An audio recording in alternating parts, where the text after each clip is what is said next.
pay you to get all the way there, but I forgot to get my deposit money back from the hotel. So he's like, oh yeah, no problem. So he stops, and I jump out of the window, and all the people in the bus were like, yeah, no worries, and they just hung out there for like 10 minutes while I went out and got my deposit money back. Yeah, that was cool. I'm really patient. So then got in the bus and drove back down, and there were these two American kids there who I guess were part of some program, some college-funded program, or they were there helping people build schools or something. So I stayed with them in their house and like partied with them. That was fun. One night, and then took the bus back into Georgetown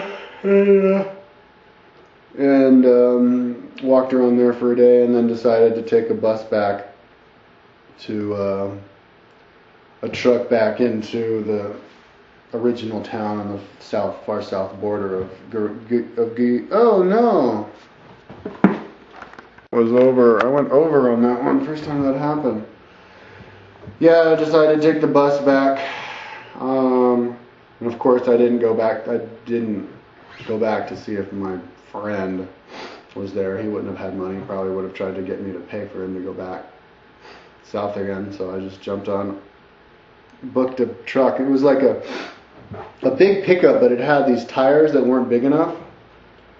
It didn't have monster truck tires, which you needed if it was going to do that trip, the size of that truck. But I was hanging out at the truck place with some guy.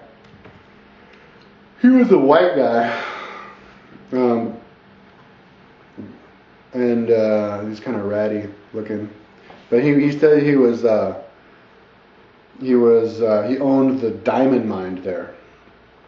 And he said he was like the third richest family in the whole country or something.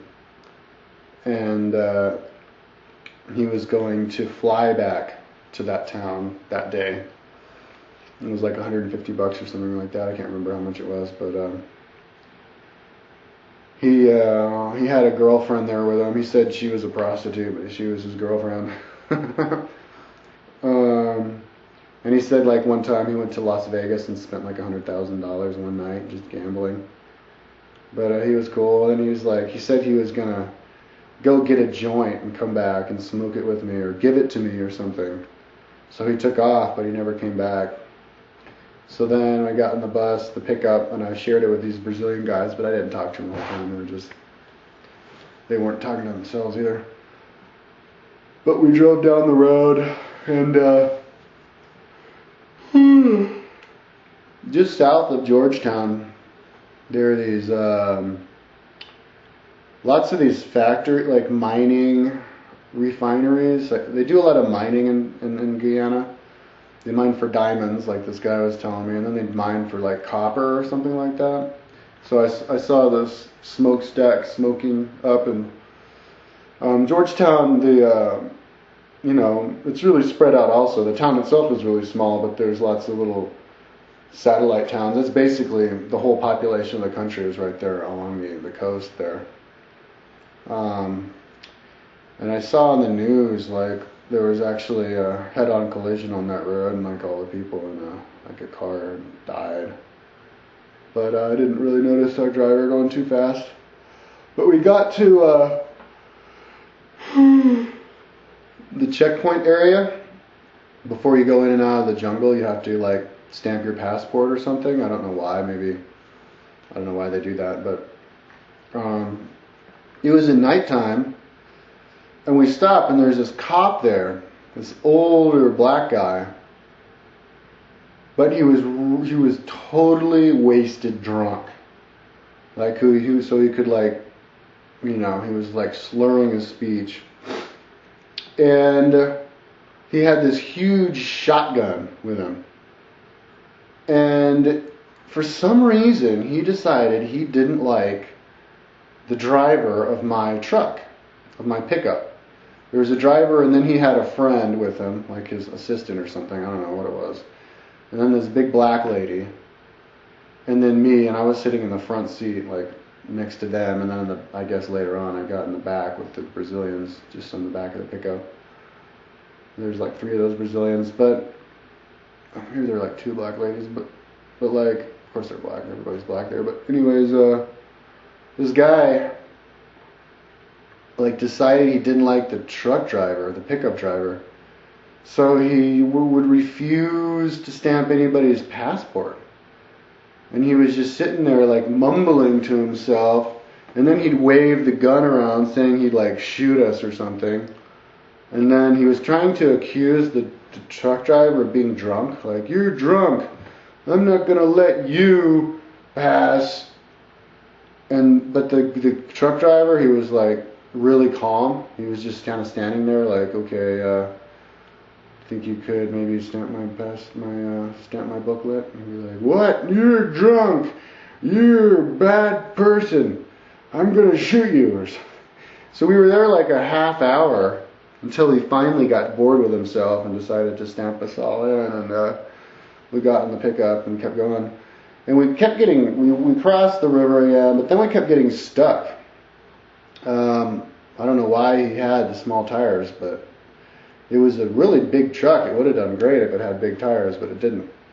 So we had to keep getting towed out by Bedfords and other people in pickups, smaller pickups with bigger tires. So our trip back involved a lot of us pushing the truck and sitting around waiting. So that ended up, I thought it would be quicker than the Bedford trip, but it wasn't. It was just as long, another 24-hour journey. And then we got some, like in the plains area again. There was some guy, I think he was like an American guy who owned it. It was like just a way station type of a place, bar. And the pickup driver bought me a beer. I don't know why, but that was cool. And then we drove down south, and I went back to the original town. I bought some weed off of the friends of my friend who introduced me to him, and I asked him if he'd come back. He hadn't come back yet, so I hung out with them for a night, and then came back into Brazil.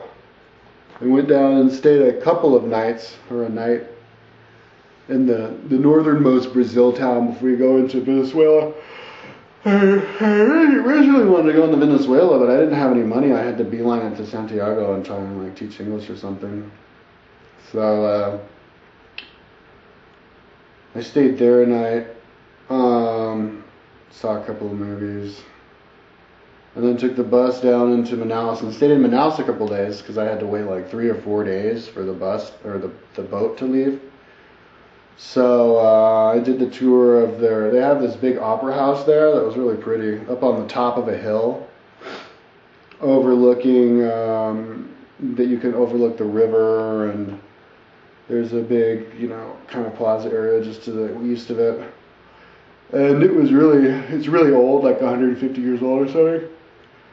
It was really nice, all these old wooden chairs and wooden floors and everything.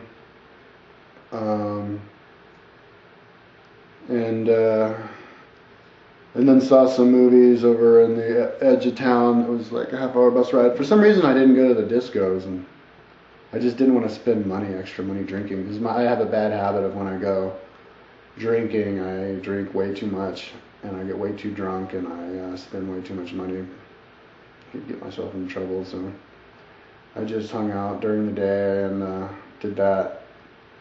And then I think I was staying on the boat though the whole time. That was cool. And then the boat left, and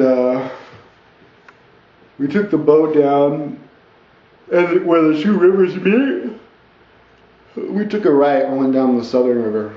I can't remember what it's called, but it wasn't as wide this time. It was maybe 100 meters wide. And it was the same kind of boat, just trudging down, and I had a hammock. Only this one wasn't as crowded as the first one, and I brought myself a big old bottle of cognac, and it was full. I put it down below my hammock, and I went and hung out on the roof there for like an hour with some like German girl or something, and there were a bunch of Israeli guys. And then I came down, and I looked at my cognac, and it was almost empty. So I picked it up, I look at it, and then I look over at the guy next to me, this Brazilian guy, and he's hanging in his hammock, and he goes, So that was like a quintessential moment for me for Brazil. Like that's basically what describes a Brazilian. Is just they're just like totally laid back. You know, he felt like drinking my cognac, so he did it, and he didn't see anything wrong with it, whatever. And but I mean, they do share too. Like the ones on the other boat ride were sharing me their alcohol while they were hanging out and drinking.